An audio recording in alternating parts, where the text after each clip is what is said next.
मंद मंद मुस्कुरा रहे? अरे क्योंकि आपका क्रोध भी बड़ा मनोहर है मैया। देखियो लल्ला, इस बार तेरे बाबा बिल्कुल ना मना पाएंगे मुझे। हाँ।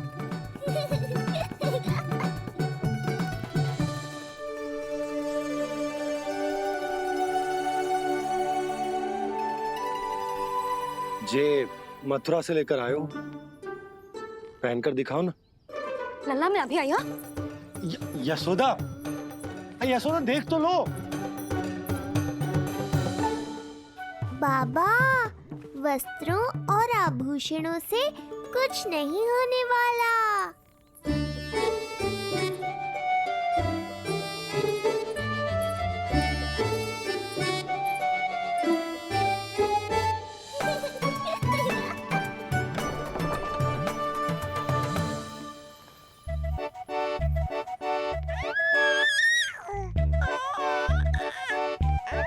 तू क्यों खिलखिला रहा है?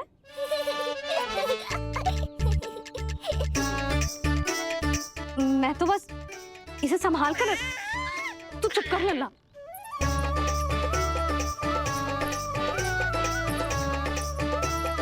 देखा लल्ला, बस तेरी मैया मानने ही वाली। उपहार मिल गया है, अब तो देखना कैसे मेरी पसंद का भोजन कराएगी। भोजन में स्वाद चाहिए तो मनाने का कोई और ढंग खोजना पड़ेगा। यशोदा, तीव्र भूख लगी है। अरे भाई शीघ्र खाना लगाओ, और हाँ थोड़ा अच्छा सा चटपटा भोजन करा देना।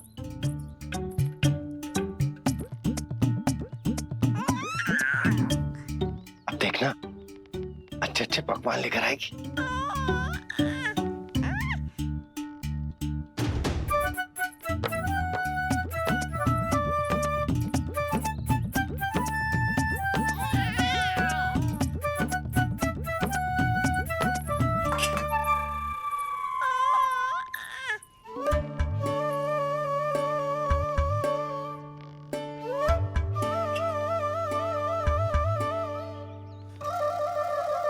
सूखी रोटी और माखन।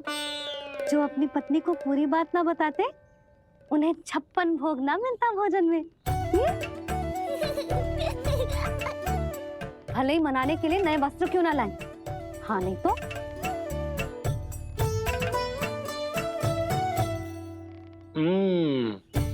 वाह, ये सूखी रोटी और माखन में भी क्या स्वाद है। बस भोजन के साथ तुम ऐसी दो मीठी बातें कर लेती तो आनंद आ जाता। आनंद तो कछुआ पतियों को अपने पत्नियों से बातें छुपाने में भी बहुत आता है लल्ला। देख लल्ला, जब तू बड़ा हो जाएगा ना, तो अपने जीवन संगनी से सब कुछ बताइयो, कुछ भी छुपाइयो मत।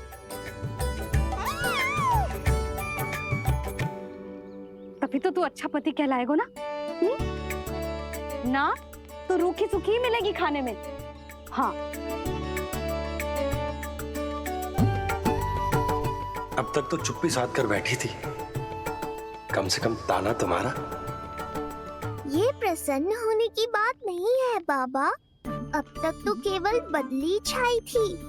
ये संकेत है कि अब बादल भी गरजेंगे और वर्षा भी होगी। यशोदा, कब तक बात ना करोगी? अब तो क्षमा कर दो। रानी भाभी, आ जाओ। रानी भाभी, ज्योति जी के यहाँ से कोई आया था और जी मुझे कंठक दे के चलो गो। ओह, दे दो। नारायण भली करे।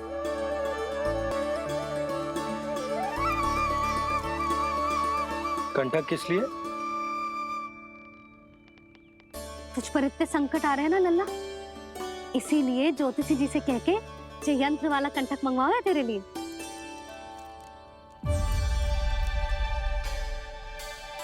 अब किसी और को तो तेरी चिंता है ना? बस क्या बतानो है, क्या छुपानो है, यही चिंता रह गई है।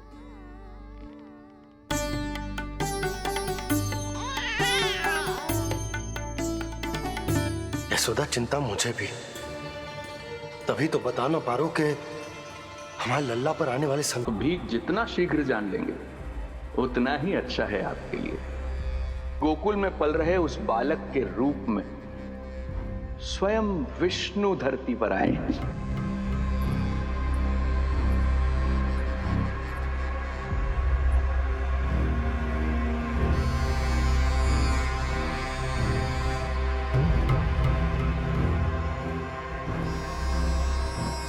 स्वामी, लगता है रात्रि भर नींद नहीं आई है आपको। पूतना मारी गई, श्रीधर भी गया, केवल इसलिए कि आप देवकी और वसुदेव के समक्ष दुर्बल पड़ गए। संतानों के जन्म के लिए आपने उन दोनों को जीवित छोड़ दिया। आपसे छल करके वो दोनों आनंद में हैं और आप सही से विश्राम तक नहीं कर पा रहे हैं।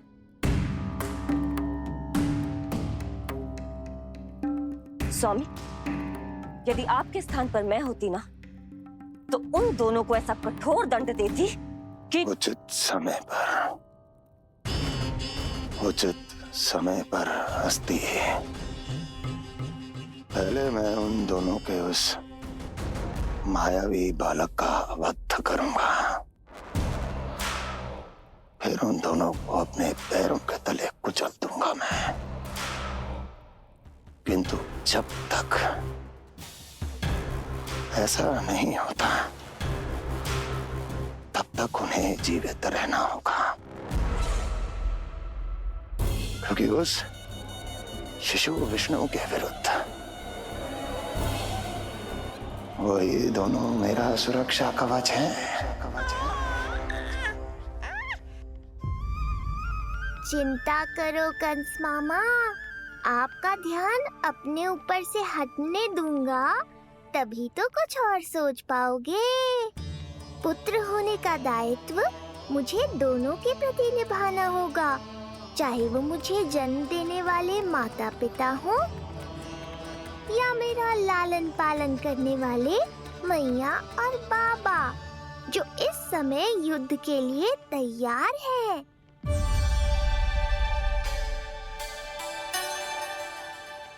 कम से कम मुझे बता तो देती, ज्योतिषी से परामर्श ले रही हो, मैं ले चलता तुम्हें। सुन रहे लल्ला, इस संसार में सारा अपराध स्त्री का ही होता है। बात अपराध की ना है यशोदा, मैं बस ये कह रहा हूँ कि मुझे अगर ये बात बताई होती जान मुझ के ना बताई। तनिक आपको भी तो पता चले अपनों से कछु छुपाने पर कैसा लगता है। युद्ध तो घमासान होता जा रहा है। इसी कारण बस यदि मैंने कछु ना बताया तुमको, तो क्या तुम उसका प्रतिशोध लोगी मुझसे?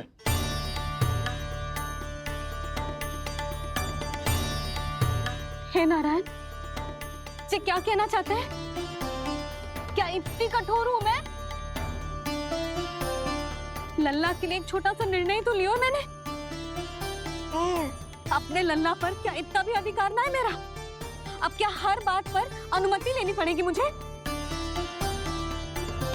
इससे पहले कि ये आंसुओं की वर्षा, क्रोध की आंधी। यशोदा, बात तो सुनो। सुनने को बचो क्या है अब? आप बस कृपा करके मुझे उन सभी बातों की सूची दे दो जिन जिन के लिए मुझे आपसे आज्ञा लेनी है। उठना, बैठना, खाना, पीना सब आपसे पूछ कर ही करूंगी अब। अरे आप बोलो तो। क्या हुआ? देखो आपने।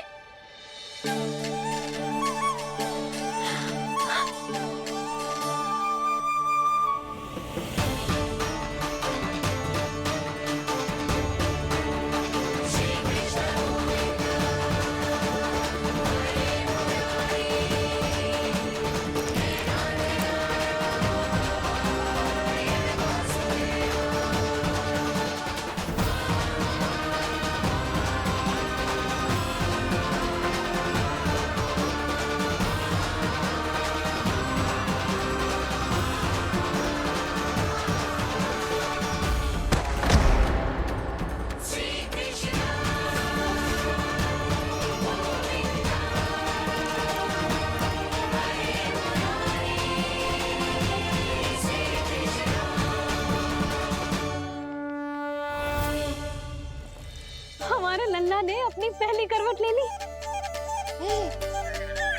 बहुत सही समय पर ली है, हमारा झगड़ा भी समाप्त करवा दियो।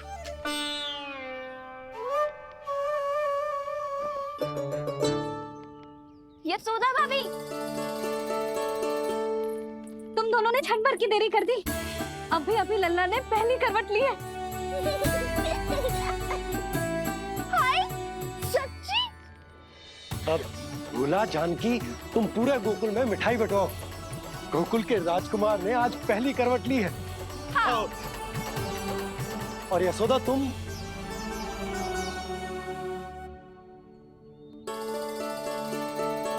यशोदा,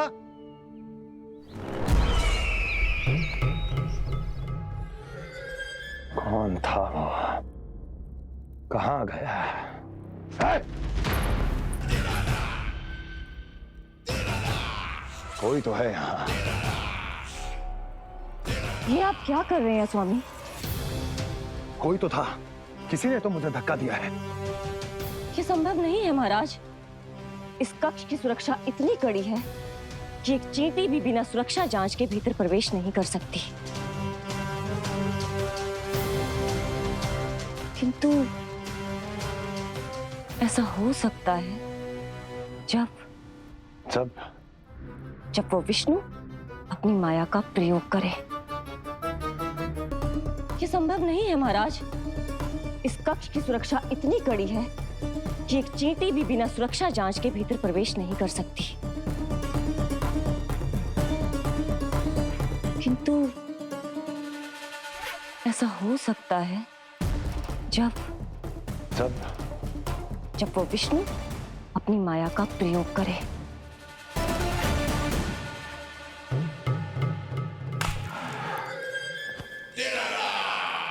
वो विष्णु मायावी है, छलिया है, वो कुछ भी कर सकता है। विष्णु, इस बार मेरे हाथ से निकल गया तो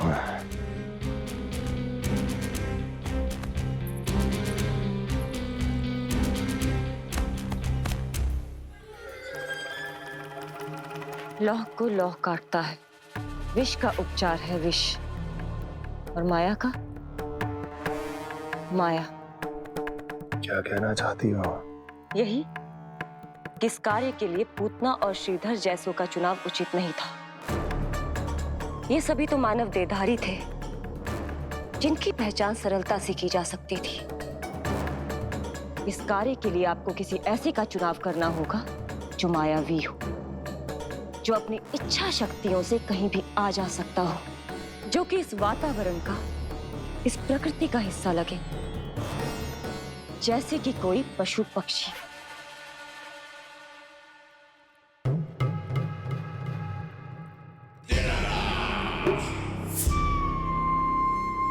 हस्ती, कभी कभी तो मैं इस दुविधा में पड़ जाता हूं कि तुम अधिक बुद्धिमान हो या कपटी।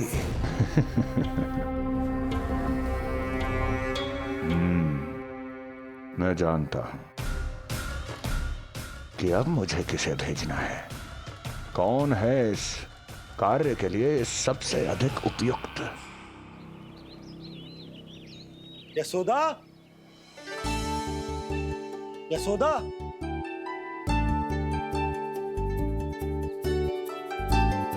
अवश्य ही पूरे गांव में ढिंडोरा पीट पीट कर बता रही होगी सबको। हे प्रभु, आज ना मैं बहुत प्रसन्न हूँ। आज मेरे लल्ला ने अपने बड़े होने का पहला संकेत दिया है। देखो ना आपने।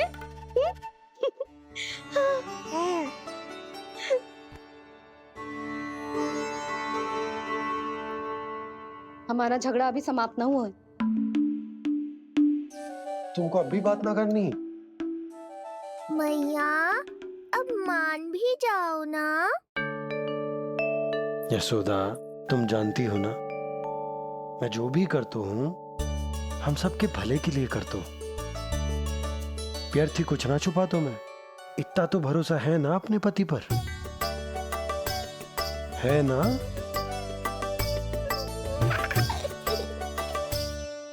पर फिर भी यदि तुम्हें लगता है कि मुझसे भूल हुई है तो मुझे क्षमा कर दो। ये क्या कर रहे हो आप?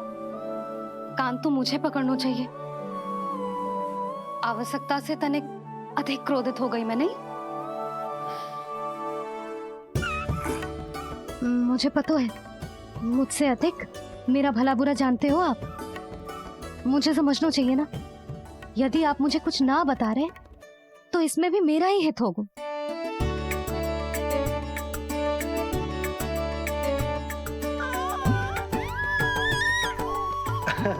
इसे देखो कितना प्रसन्न हो रहा है। और इससे भी प्रसन्न इसकी मैया है। पहले पता होता कि मेरे करवट लेने से आप दोनों का झगड़ा समाप्त हो जाएगा तो मैं पहले ही ले लेता। सुनो जी, मैं ना सुलक्षणा, सुमति और पूरे गोकुल को बता कर आती हूँ कि मेरे लल्ला ने करवट लेना सीख लियो है। फिर से पूरी महिला मंडली का सामना करना पड़ेगा। मैं जा रही हूँ।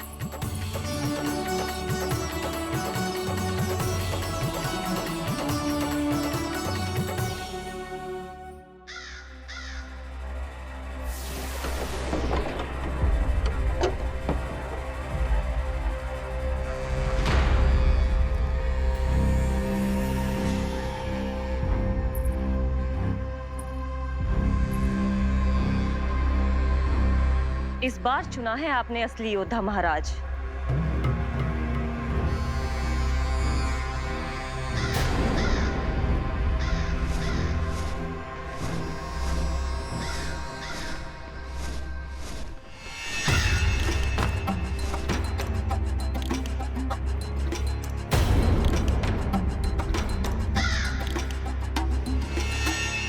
खोदा पहाड़ और निकला कौआ। अवश्य ही आपके मस्तिष्क पर कोई गहरी क्षति पहुंची है महाराज। जो कार्य पूतना जैसी राक्षसी और सूक्ष्म बुद्धि जैसा कपटी न कर सका, वो ये नन्हा सा पक्षी कैसे कर पाएगा?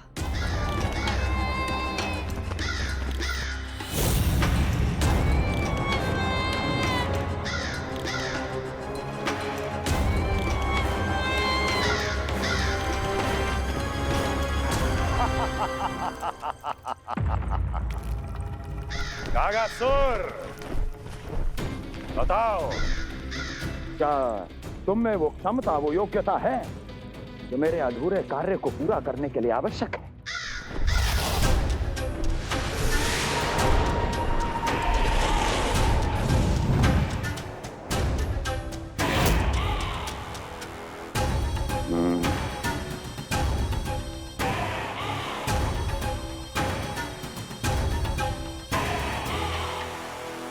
आप आदेश तो दीजिए महाराज। ऐसा कोई कार्य नहीं जो कागासुर नहीं कर पाए। नंद के घर में जो शिशु है उसे मेरे पास लेकर आओ, किसी भी मूल्य पर। जो आज्ञा महाराज। तो शिशु के विषय में जान तो लो।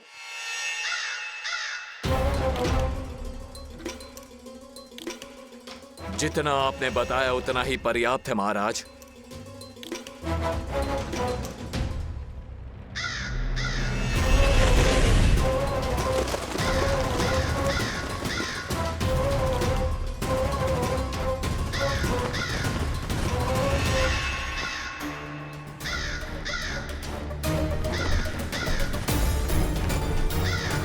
ये कागासुर है स्वामी। कंस अवश्य इसे गोकुल भेज रहा है ताकि वो हमारे पुत्र को हानि। कुछ नहीं होगा उसे, कुछ नहीं। अब इधर हमारा झगड़ा बढ़ो और उधर लल्ला ने पलटना आरंभ कर दियो। फिर प्यारी सी किलकारी मारी और ऐसे करके पलट गो। क्षणभर को तो ऐसा लगो जैसे देखते ही रह गए। जशोदा जी अब तक 10वीं बार बता चुकी हो। अरे क्या बता चुकी है, मुझे ना बताएगी तो अब फिर से पूरी हरिकथा सुननी पड़ेगी। नारायण नारायण मौसी। आओ सुमति। कैसे हो नीलमणि? मैं उज्जवल। मित्रता करोगे? देखो मेरे पास हिरण भी है, घोड़ा भी है। मैं तुम्हारा सबसे अच्छा मित्र बनूंगा। ये तो सत्य है। तुम मेरे बहुत काम आओगे मित्र। उज्जवल, लल्ला को ना सता, जा उधर जाके खेल। हाँ, क्या हुआ जीजी, कैसे हुआ बताइए ना। आज ना लल्ला ने पहली बार करवट ली है। ठहरो यशोदा जी, बार बार बताने से अच्छा है नीलमणि से कहो एक बार फिर करवट लेके दिखाए। ये अच्छा सुझाव दिया है तूने। लल्ला, करवट लेके दिखा।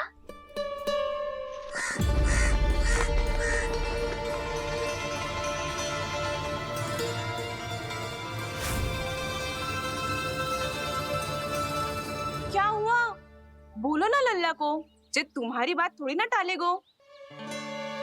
लल्ला, करवट लेके दिखाएगो ना सबको।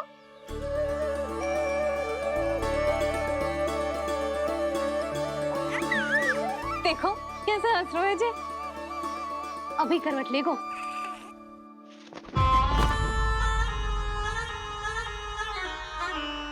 लल्ला, शीघ्रता से करवट ले ले, चल।